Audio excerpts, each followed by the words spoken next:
আসসালামু আলাইকুম। আজকে শেয়ার করব চীনা হাঁসের একটা স্পেশাল রেসিপি। অনেকেই চীনা হাঁস রান্না করলে গন্ধের কারণে খেতে পারেন না, তো আজকে দেখাবো গন্ধ ছাড়া কিভাবে চীনা হাঁস রান্না করতে পারবেন খুবই সহজে। আমি এখানে বাটা মশলা ইউজ করব, কিন্তু কোনো বাটাবাটির ঝামেলাও ছাড়া। চলুন দেখে নেই।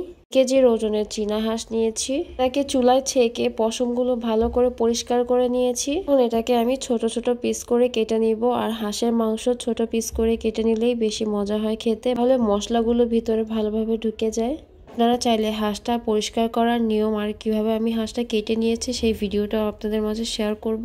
তো আজকে আর এই ভিডিও দেখাচ্ছি না। হাঁসটা রান্না করার আগে কয়েকটা মশলা করে নিব, যাতে রান্নাটা আমার খুবই সহজে হয়ে যায়।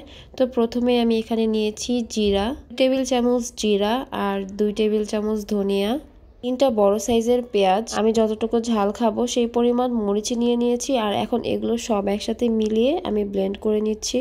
6 পিস করে প্রত্যেকটা গুঁড়া মশলা নিয়ে আমি এটাকে টেলে ভালো করে গুঁড়া করে নিব। এখন চলে যাচ্ছি সরাসরি রান্নাতে। সেটা আগে করে নিয়েছি যাতে রান্না করতে কোনো ঝামেলা না হয়। দিতে হবে কড়াইতে 1 কাপ তেল। 1 কাপ ভরে আমি পেঁয়াজ দিয়ে দিচ্ছি। পেঁয়াজটা সিদ্ধ হওয়া পর্যন্ত ভেজে নিব, ব্রাউন করার কোনো দরকার নেই। পেঁয়াজটা একটু নরম হয়ে আসলেই আমি 1 কাপ আদা রসুন বাটা দিয়ে দিচ্ছি। জিরা আর ধনিয়া যে মশলাটা আমি ব্লেন্ড করে রেখেছিলাম সেই মশলাটা দিয়ে দিব। তবে মশলাটা আগেই ব্লেন্ড করে রাখলে আপনি বাটা মশলার ফ্লেভারও পাবেন, আর বাটাবাটির ঝামেলাও করতে হবে না। দিব 2.5 টেবিল চামচ হলুদের গুঁড়া, 1 চা চামচ মরিচের গুঁড়া দিচ্ছি। যেহেতু মরিচ আমি আগেই বেটে নিয়েছিলাম তাই মরিচ বেশি দিব না। স্বাদ মতো লবণ দিয়ে দিতে হবে। এখন মশলাটা নেড়েচেড়ে ভালো করে কষিয়ে নিতে হবে। এ পর্যায়ে পানি দেওয়ার কোনো প্রয়োজন নেই। তৈরি করার মশলাতে যে পরিমাণ পানি ছিল তা দিয়ে ভালো করে মশলাটা কষানো হয়ে যাবে। আর মশলা যখন কষানো হয়ে যাবে তখন আমি হাঁসটা দিয়ে দিচ্ছি। হাঁসটা দিয়ে নেড়েচেড়ে সুন্দর করে আমি মশলার সাথে হাঁসটাকে মিশিয়ে নিব। এখন আমি কোনো পানি দিব না। কষানোর সময় হাঁসটা থেকে যথেষ্ট পরিমাণে পানি বের হবে, আর ওই পানি দিয়েই আমি হাঁসটাকে ভালো করে কষিয়ে নিব। আর আজ আমি এই পর্যায়ে মাঝারিতে রেখেছি। আমি আজকে হাঁসে যে পরিমাণ মশলা দিয়েছি তা 2 কেজি ওজনের হাঁসের জন্য। আর যদি আপনি 1 কেজি বা তার কম নিয়ে থাকেন তাহলে সেই পরিমাণ কমিয়ে মশলাটা দিয়ে দিবেন। তা দিয়ে ঢেকে এখন অপেক্ষা করছি হাঁসটা কষিয়ে যাওয়া পর্যন্ত। ঢাকনা খুলে আমি কয়েকটা তেজপাতা দিয়ে দিচ্ছি। তেজপাতাটা আপনি আগেও দিতে পারেন, আমার মনে ছিল না তাই আমি এই পর্যায়ে দিচ্ছি। হাঁসটা খুব সুন্দর করে কষানো হয়ে গিয়েছে। ক্যামেরা অফ থাকা অবস্থায় আমি হাঁসটাকে অনেকবার নেড়েচেড়ে দিয়েছি যাতে নিচে লেগে না যায়। হাঁসটা প্রায় 50%-এর মতো সিদ্ধ হয়েছে। পুরোপুরি সিদ্ধ হওয়ার জন্য গরম পানি দিয়ে দিচ্ছি। অবশ্যই এই পর্যায়ে আপনি গরম পানি ইউজ করবেন। এই পর্যায়ে ঠান্ডা পানি দিলে টেম্পারেচারের তারতম্যে হাঁসটা অনেকটা শক্ত হয়ে যাবে আর সিদ্ধ হতে অনেকক্ষণ সময় লাগবে। সে পানির পরিমাণ আমি বলছি না, আপনাদের মাংসটা এই পর্যায়ে কতটুকু সিদ্ধ হওয়া বাকি আছে সেই পরিমাণে পানি দিয়ে নেবেন। মাংসটাতে সবকিছু ঠিক আছে কিনা এই পর্যায়ে একটু চেক করে নেবেন। বোন কিংবা ঝাল প্রয়োজন হলে আপনি এখন দিয়ে নিতে পারেন। আর এখন আমি ঢেকে রেখে দিচ্ছি 30 থেকে 40 মিনিট এটাকে রান্না করে নিব। মাছটা কিন্তু মাঝারিতেই থাকবে।